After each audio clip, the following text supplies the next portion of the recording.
Hello, everybody. Welcome to True Crime and Chill. We are for the fans. Well, sorry, I am for the fans media's one-stop shop for all things true crime. So the reason why I say I instead of we, if you have ever listened to past broadcasts, it's because normally I have guests, but this time it's just me. I'm sorry if you were looking forward to somebody else talking with me, but it's just me. But we're gonna start something special today.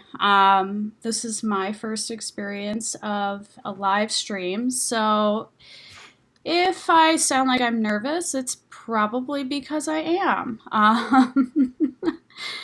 I'm not normally used to talking to myself or just sitting in a room talking by myself through a microphone.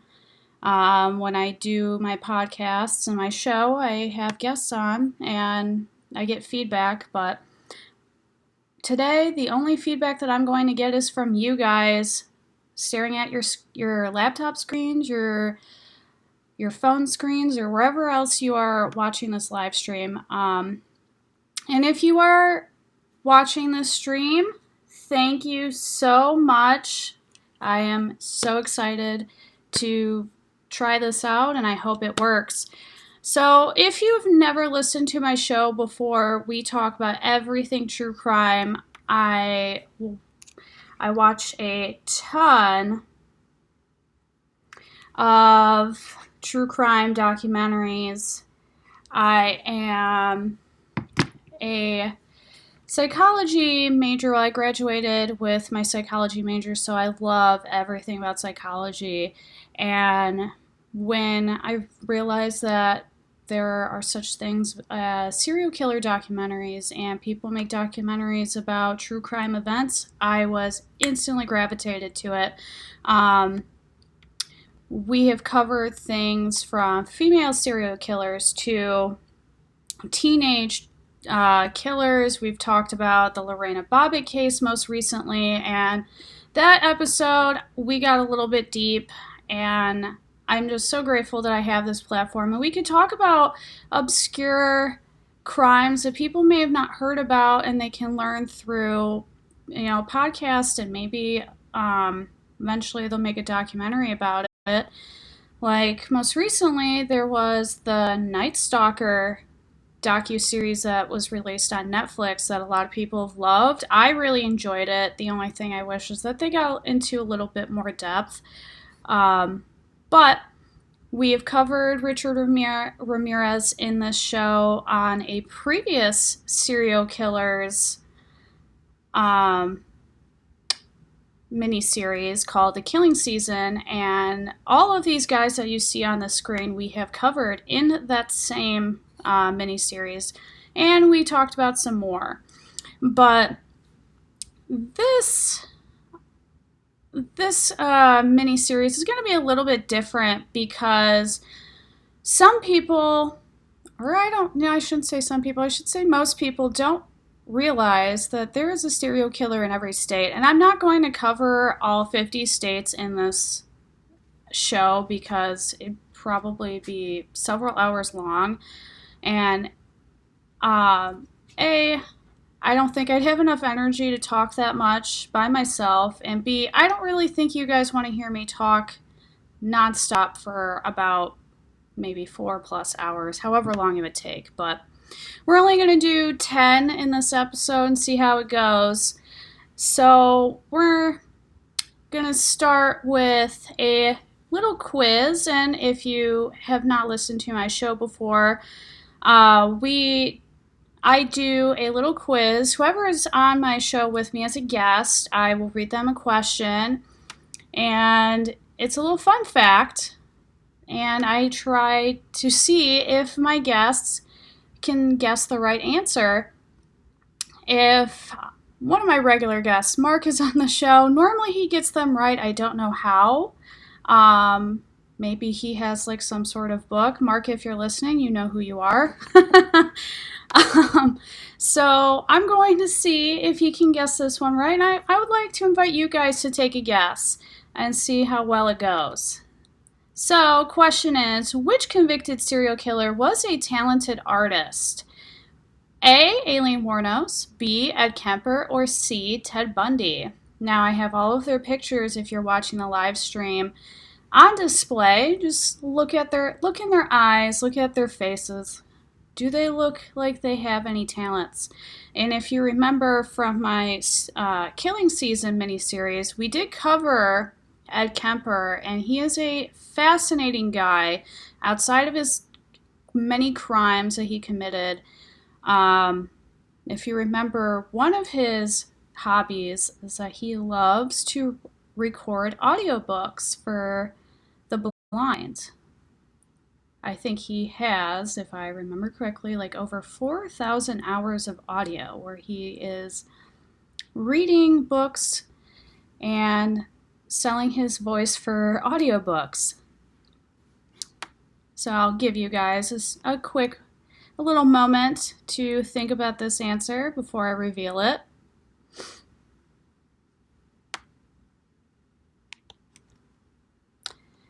All right.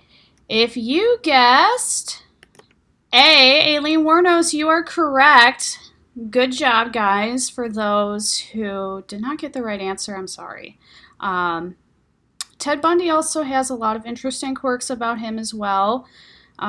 He's been the topic of some true crime quizzes that I've had in previous shows, and we've also discussed him on the Killing Season miniseries as well. So tune in, check into that if you're interested.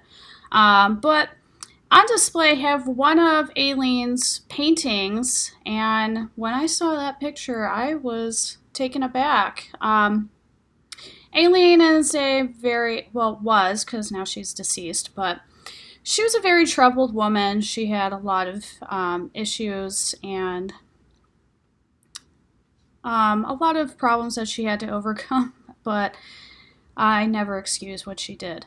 But, I mean, this is a beautiful painting. I mean, that's a wonderful job by her. So, that was our true crime quiz of this show. We're going to move on to the topic of our discussion. So we're going to talk about the serial killers from every state. Some of them have several, some of them have only one, but I picked out one for each state. If we talked about all of them, again, this would be a massively long show. So we're going to start in alphabetical order, and that means we are going to start with Alabama, which I picked Thomas Warren Weisenhunt. So he was a serial killer from rural Mobile, Alabama. Although his kill total of 3 is not as prolific as some other serial killers on this list, the reason why I picked him was the torture he put his victims through was brutal. It was ugly. It was disgusting. So Weisenhunt murdered 3 women over the course of 18 months between the years of 1975 and 1976. One of his victims, Cheryl Lynn Payton, was kidnapped from the convenience store where she worked and was taken to a nearby secluded wooded area. There, she was raped in his truck and then shot point blank in the head. Weisenhunt returned Cheryl's body to the woods, sliced her abdomen open, and cut off a large portion of her breasts. Yeah, when I read that, I was just, I wanted to vomit. I was not, why would you do that?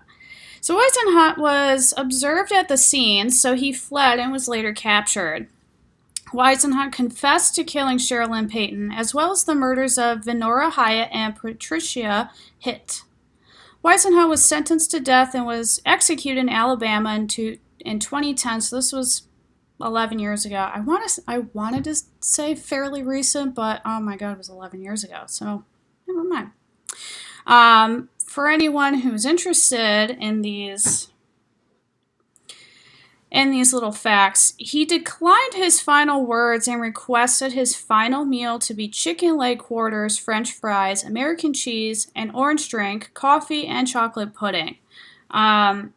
If you are not as well versed in true crime or that type of realm as I am, and I don't want to say I'm like, I know everything about it. I don't want to sound like a know-it-all asshole, because I guess I kind of came off that way, but I'm sorry. But when you are on death row, you have the option to request whatever you want to eat and drink before you are executed, and that was what his meal was.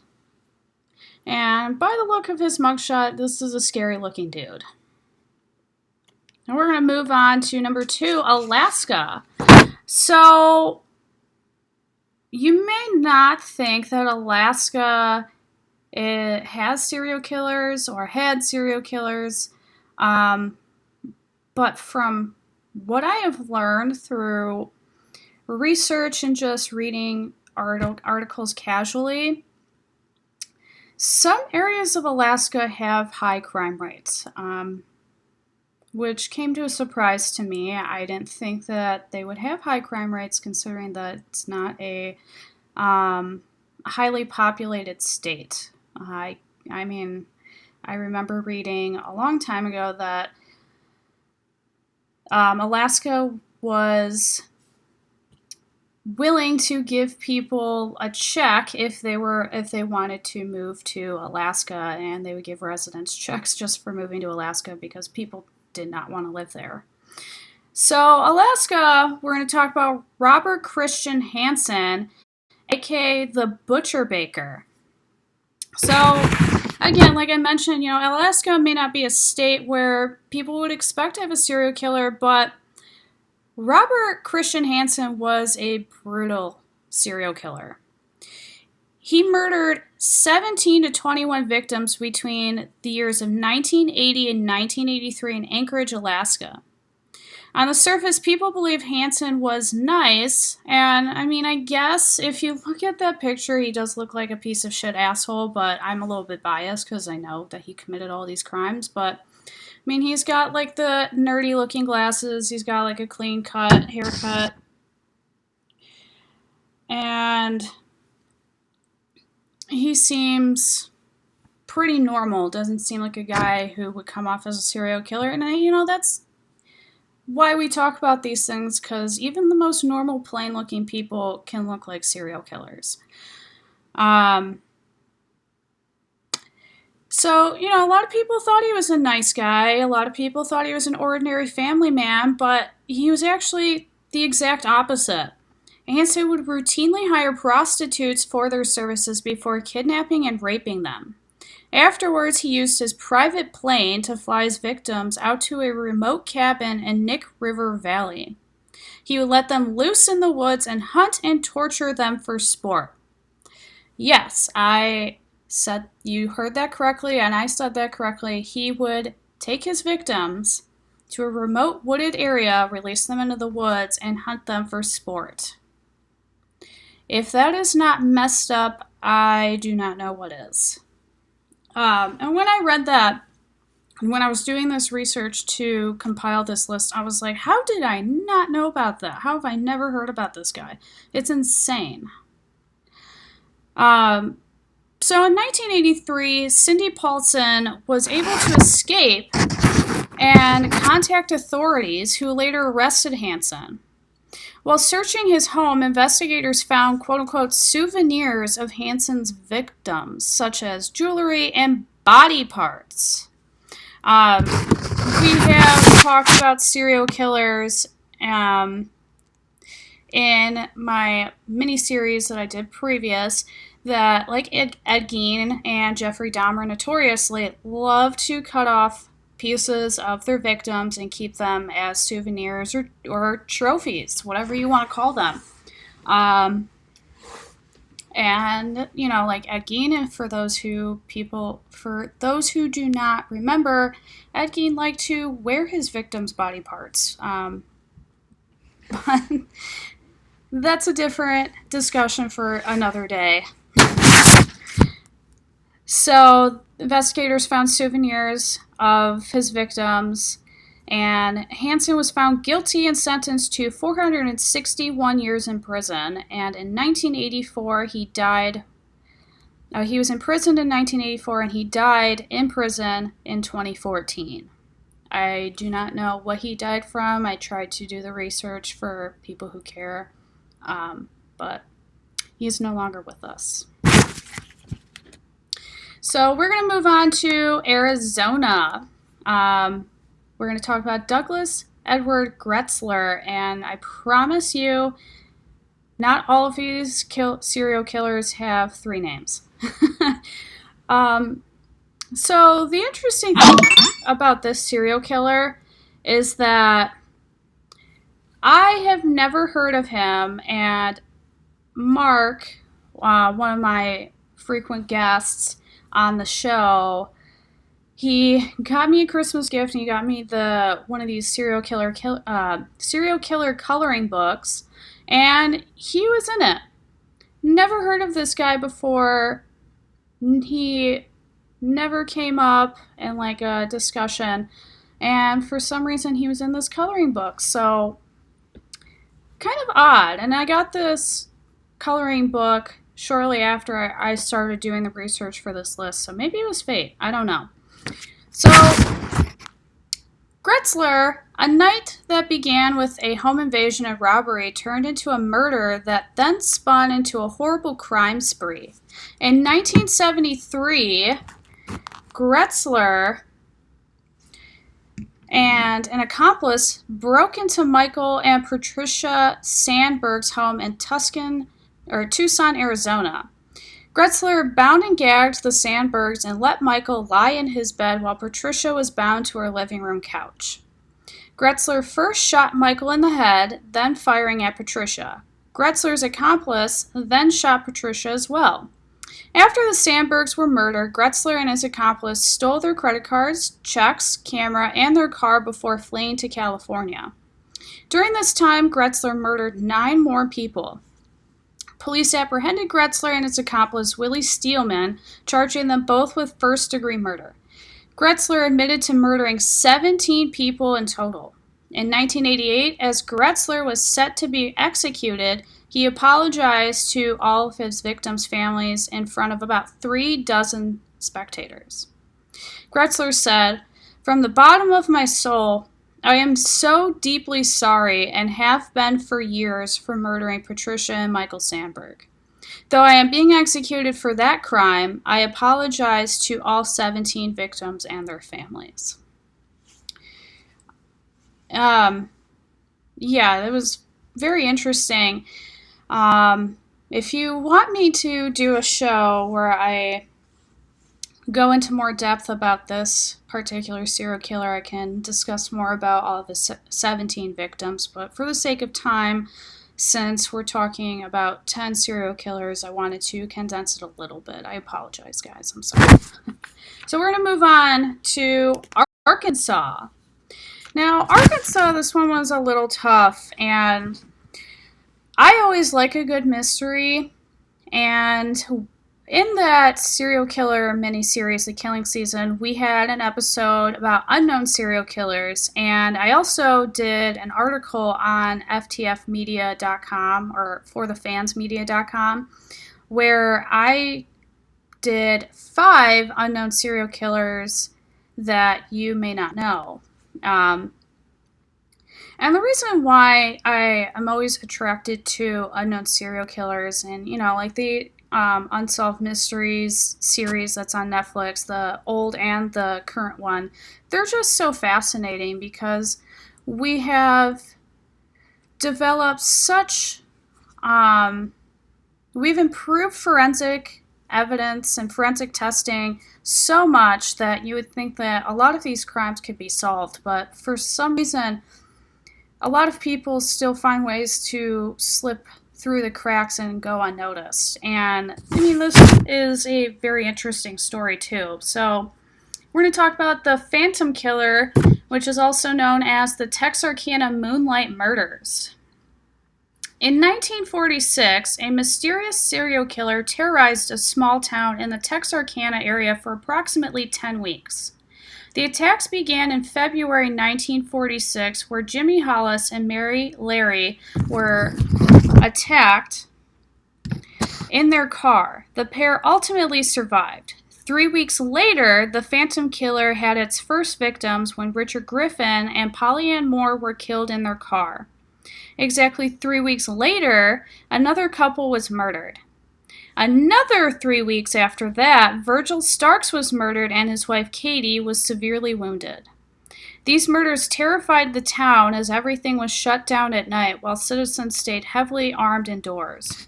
Very few people left their homes, and on May 3rd, 1946, the murders abruptly stopped and never continued. Authorities had suspects, but the Phantom Killer was never identified. And it sounds like this case still remains a mystery. And, one point I wanted to make that we had made in the episode where we talked about unknown serial killers in the Killing Season series. We may never find out who committed these crimes, and it's sad for the victims' families. But, we have to think this happened in the late 40s. It's likely that this serial killer may have already passed away. More than likely, this killer had already passed away. So it leaves a huge question mark in these crimes because we don't know who this is, and we may never know who this is. So we're going to move on to California. And California was pretty tough to pick one single killer, considering that there are so many. I don't know why California has an extensive list of serial killers, but picking one was really tough, and the one I picked, I just love talking about him because he is so fascinating. He is just so interesting to talk to people about because he has a lot of weird quirks. So we're going to talk about Ed Kemper, aka the Co-Ed Killer. When I did my research on him for the Killing Season series on my show, he quickly became one of my favorites because he's just so fascinating. I mean, this man, if you want to learn more about him, listen to that series. It's great. But he is very large. I think he is like 6'9", and he's also on this one series on Netflix. I am having a huge brain fart, but he is portrayed wonderfully in that show. Ed Kemper is known to be in prison this really nice guy, and he's really nice to the prison guards. He often gets a lot of special treatment because he's so helpful around the prison, and it's so fascinating, it's so crazy because of what he did was so abhorrent and horrible that you would never expect a guy who committed the crimes the way he did could be so nice. So we're going to talk a little bit about Ed Kemper. I mean, I can talk about him all day, and I've mentioned him umpteen million times on my show. He's been subject of quizzes. We did a show about him, and we're going to talk about him again. So the reason why I wanted to talk about Ed Kemper And some people may say, like, why don't you want to talk about Charles Manson? Well, I don't necessarily consider Charles Manson a serial killer. I more so consider him a cult leader. And we did talk about cults on my show. And we did talk about Charles Manson's family. So, Ed Kemper was a horribly brutal serial killer. And, at 15 years old, Kemper murdered his grandparents and spent only 2 years in prison. Yes, just 2 years. During his first incarceration, Ed created a friendship with his psychologist and eventually became his assistant. So this is a prime example of what I said earlier. Like, he is super friendly, and because he's so friendly, he gets a lot of preferential treatment from people around the prison. Eventually, Ed convinced doctors that he was mentally fit and reformed, even managing to persuade his doctors to keep his juvenile record sealed forever. One thing a lot of people may not realize is that Ed Kemper has a massively high IQ. Super smart guy. I don't know if he's like genuinely nice or if he does that to to manipulate people. Maybe both. He could just be nice and has had some mental issues that caused him to become a serial killer. Or he just likes manipulating people and he uses kindness to get what he wants. I don't know. Maybe someone should interview Ed and find that out, because I'm very interested. But yeah, he had his record sealed forever. Kemper was released into his mother's care. She kept him locked in a basement out of fear that Ed would molest his sisters. Kemper had a horrible relationship with his mother, and he felt like killing her was something that he just had to do. Kemper eventually murdered 6 female hitchhikers along with his mother and her friend. After his mother's death, Kemper decapitated her, used her head as a dartboard, and screamed at the severed head. Some people have argued that Ed Kemper is the inspiration behind Norman Bates and Psycho. Now, some people believe that Ed Kemper was the inspiration, and other people believe that Ed Gein was the inspiration. Ed Gein was also the inspiration behind Leatherface, but some people think that Ed Kemper was the reason why Norman Bates became such a popular character, but that's for you to decide. What Ed did to his mother, I condensed this for the sake of time and because I had already talked about it, but it was insane. I mean, he decapitated his mom's head, he kept her head, and he screamed at it. And he screamed at it for like 4 hours. And then he said, after he screamed at his mom's head, that he just felt better. I think he said that killing his mom was the ultimate goal, and after he killed his mom, he really had nothing else to live for. That was all he needed. That was the last thing he needed to do. Excuse me, and now he's done. But he is still currently in prison, obviously. I do not believe, and I don't think he has any parole eligibility. I hope he doesn't. But would it surprise me if he convinced some sort of judge or someone in the justice system to let him free? No, not really. Because like I said, Ed Kemper is very manipulative. He gets a lot of special treatment. And like I mentioned earlier, he loves to record audiobooks. And if you love audiobooks, maybe one that you listen to is recorded by Ed Kemper. And if it is, let me know. I'm very curious to what his voice sounds like. So we're going to move on from California to Colorado. We're going to talk about Vincent Groves. So over a 10-year stretch, Vincent Groves murdered anywhere between 14 to 24 women from 1978 to 1988.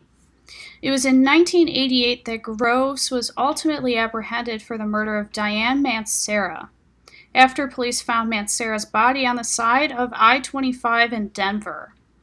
Groves was linked to numerous deaths, which he denied, claiming that the women in question all died of drug overdoses. However, investigators determined that those women had actually been raped and strangled.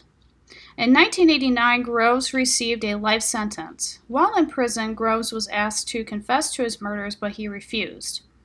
In 1996, Groves died from both hepatitis C and liver failure.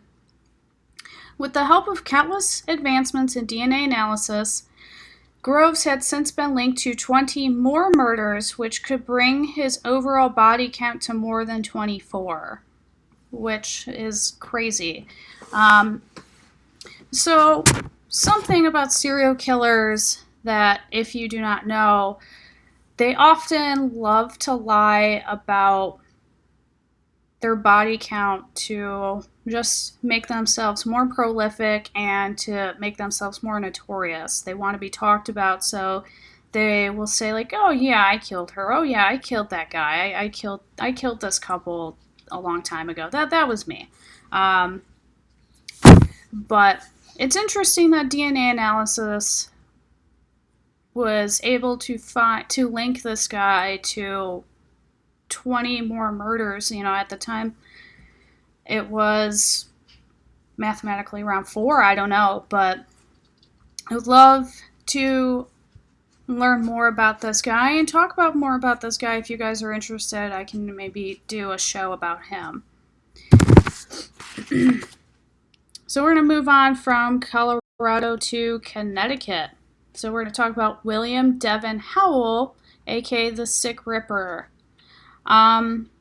Just based on this guy's mugshot alone, he gives off a bad vibe. He looks really gross, creepy. Yeah, he doesn't look like a guy I would like to be alone with.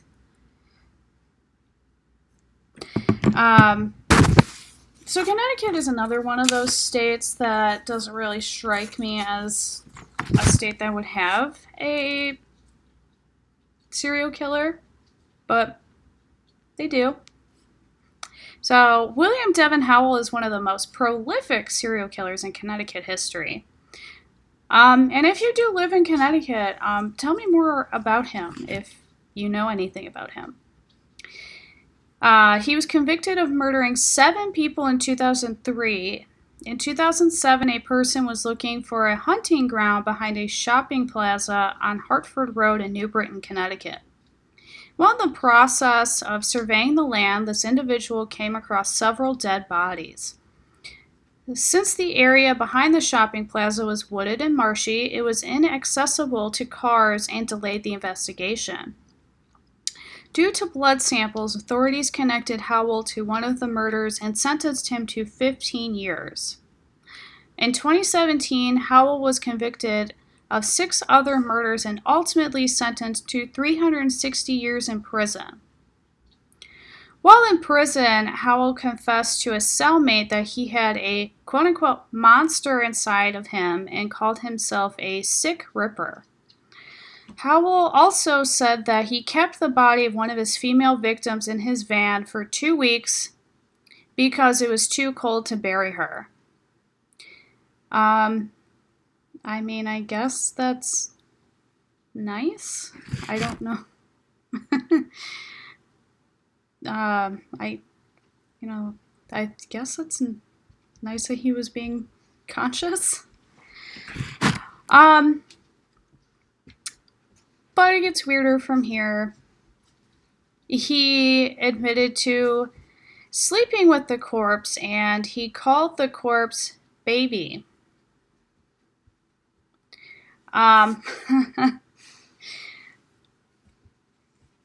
Yeah, this is a really weird dude.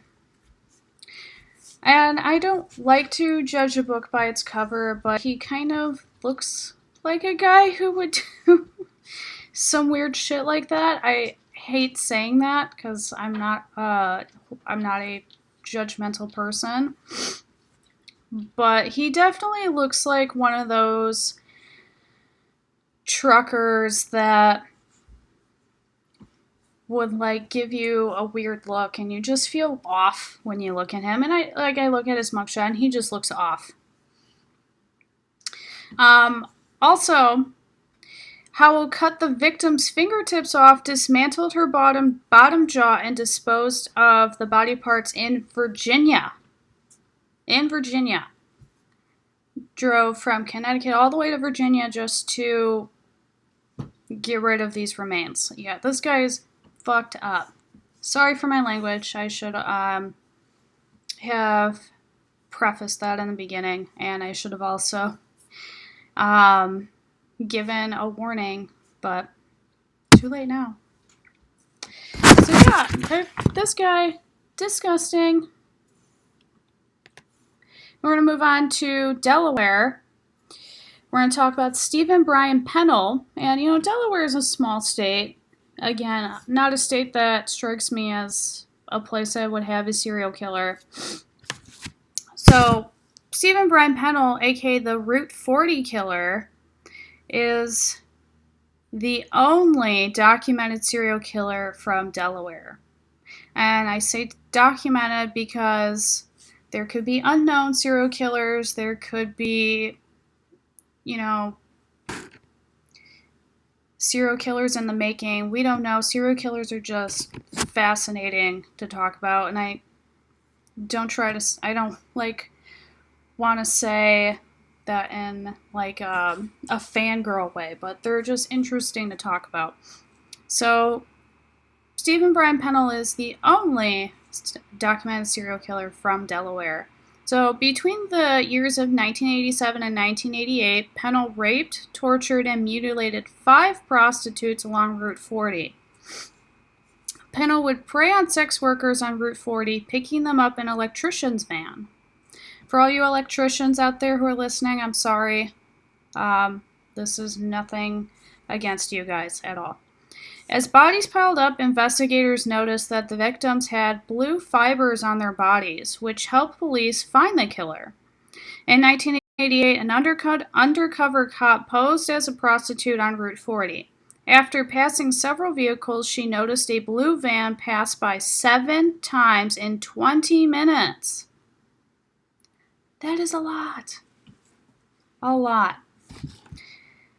When she approached the van, she noticed it had a blue carpet. The driver tried to convince her to get in, but she said no. However, she managed to get a fiber from the van, as well as its plate number. Kudos to you, girlfriend. Huge props. Police were able to link the carpet fibers to the victims and connected the plate number to Pennell. Pennell claimed that he was innocent, but asked for the death penalty when he was convicted of first-degree murder. In 1992, Pennell died by lethal injection. I did the research. I didn't find anything about his final meal or final words, but if you can find that information out, let me know. So we're going to move on to another state that is always an interesting topic of discussion, and if you follow the alphabet, you'll know exactly what I'm talking about. We're going to talk about Florida. We could talk about Ted Bundy, but how many times have people talked about Ted Bundy? Also, can we make not fetishizing Ted Bundy a thing? I am tired of him being portrayed as some sort of weird sex symbol. Let's leave that in the past. We're going to move on from that. Ted Bundy is gross. He is, was, and will always be gross. But we could talk about Florida all day long. We can talk about all the crimes that occur in Florida every day. And we did an episode really early on in the True Crime and Chill history where we just shit on Florida.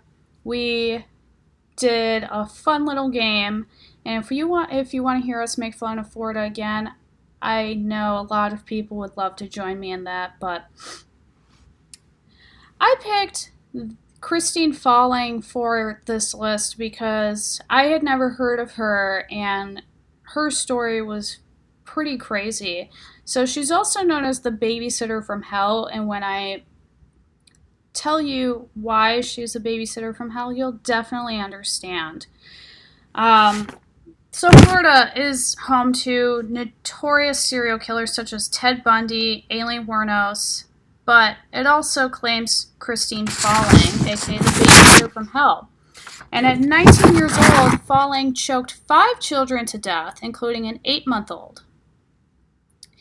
Now, this may be kind of a trigger for parents. I'm sorry. And it's really unsettling because as a parent, and I don't have any kids, but, when you have a child and you hire a babysitter, you feel like you have to trust this person because you are giving them permission to take care of your child, and you trust them to take care of your child. And it's really sad that someone as disgusting as Christine would do something like this. She would break these families' trusts and kill their children. People began to suspect Falling of foul play when they noticed several children dying of mysterious causes shortly after they were in her care. For example, 3 days after 4-year-old Jeffrey Davis died, Davis had been under Falling's supervision shortly prior to his death. Falling was asked to watch her 2-year-old cousin. The toddler died just a few hours later due to a viral infection. How does that even happen? A 10-week-old also died shortly after being in Falling's care. During examination, doctors noticed internal injuries that could have only been sustained from suffocation. Christine Falling was sentenced to life in prison but was spared the death penalty due to her confession, which is shocking. This woman definitely deserved the death penalty, and I'm very iffy on capital punishment. I feel like some people definitely deserve it. I know that it's extremely expensive, and we have discussed this before in a short story. The death penalty is actually more expensive than sentencing someone to prison for the rest of their life. Getting the means to pay all those court fees and trial fees just to have someone sentenced to death is very expensive, and then the means to pay for the lethal injection as well as the countless appeals. It's so costly, and it gets more expensive depending on who the case is.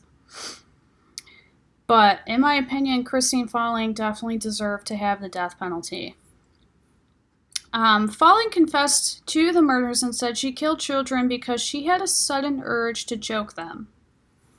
And I know that children can be very frustrating, and sometimes they can be annoying and they make you want to rip your hair out, but it's not any reason to want to kill them, or you should kill them.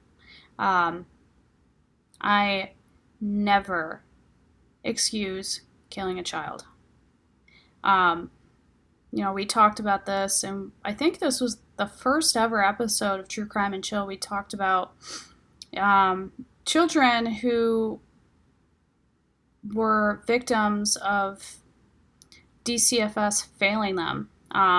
We talked about the Gabriel Fernandez story, which broke my heart.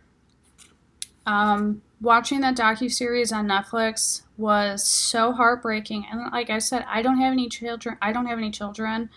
Um, and it broke my heart to watch a mother and her significant other do such horrible things to a child that didn't deserve it.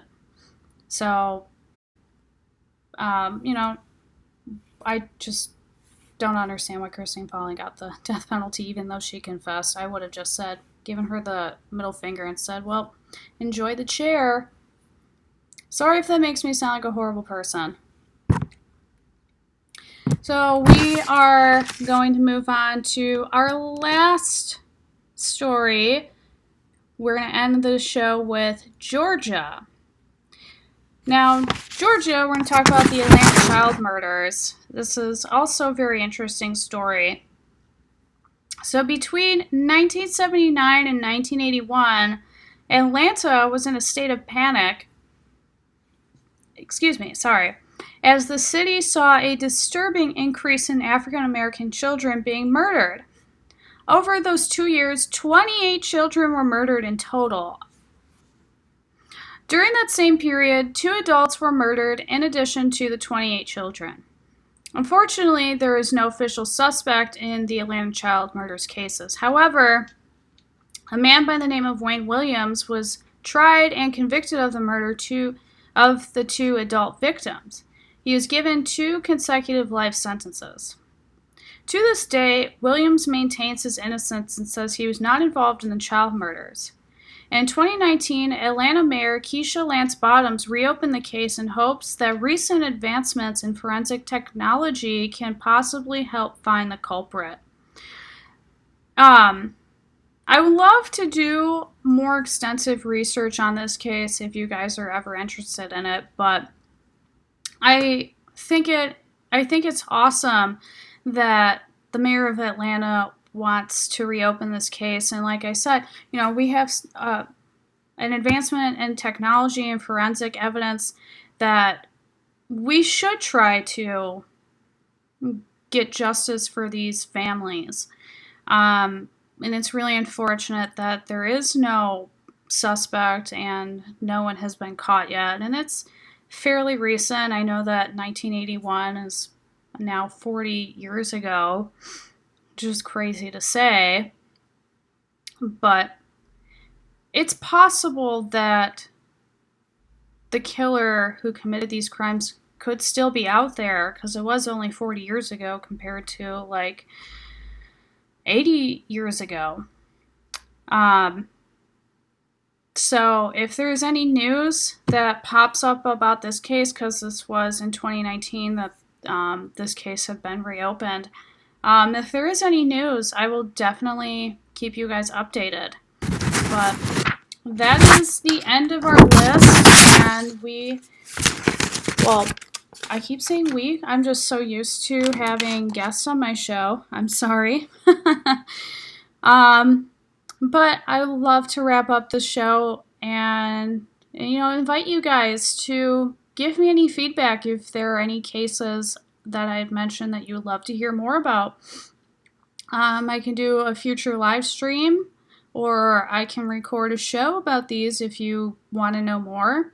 And like I said, Ed Kemper, we talked about him in the killing season, and all of the people that were shown on the first slide of the title slide, we talked all about those. So if you are interested in that, I invite you to listen to that series, because it's a crazy, interesting series. We talk about those guys. We talk about more. Like I said, we talk about unsolved serial killers, which, includes Jack the Ripper and the Zodiac Killer, which one of the ciphers was cracked recently, but I want to say it was like 2020, like maybe November, early December. So it's fairly recent, but still crazy. But I am no stranger to learning new things. If there are any cases that I may not know about that you think I should know about, tell me about it. I'd love to read about it, learn more about it, and talk to you about it if you want to have a discussion. But I hope you guys enjoyed this broadcast, and I hope you guys enjoyed this live stream. But before I go, I will let you guys know if there are any future live streams, and to get those updates, please visit me at the True Crime and Chill Twitter handle at chill_true. Also, you can talk to me on my own personal Twitter, that is at moneybagsgabs. We are doing a we're doing a rebuild and redesign For the Fans Media. So we're going to come back with a brand new logo. We're going to come back better, stronger, and better than ever. And I'm very excited for what the future holds. I think it's going to open up a lot of doors, and you guys are going to have so much fun with the new content and the rebrand of the show. We're going to keep the same True Crime and Chill name, but our logo is going to be different. Everything's going to just be easier and more simplified for you guys to find the show. And we'll try to find a way to link old audio for you guys to listen to, because I keep referring back to old shows, and if you want to listen to those, I'm going to try to find a way to link all those old shows. But like I said, if there's any cases that you're interested in that you want me to talk about, let me know. I promise I'll give it a listen, or do some research, or if there's a documentary, I'll watch it. I love documentaries. I look forward to watching the Cecil Hotel show series on Netflix that just came out. So I hope you guys have a wonderful Valentine's Day weekend, President's Day if you celebrate it, and Happy Lunar New Year, guys. Thank you so much for joining me on True Crime and Chill's first ever live stream. I am your host, Moneybags Gabs, and I will see you on the next one. Bye!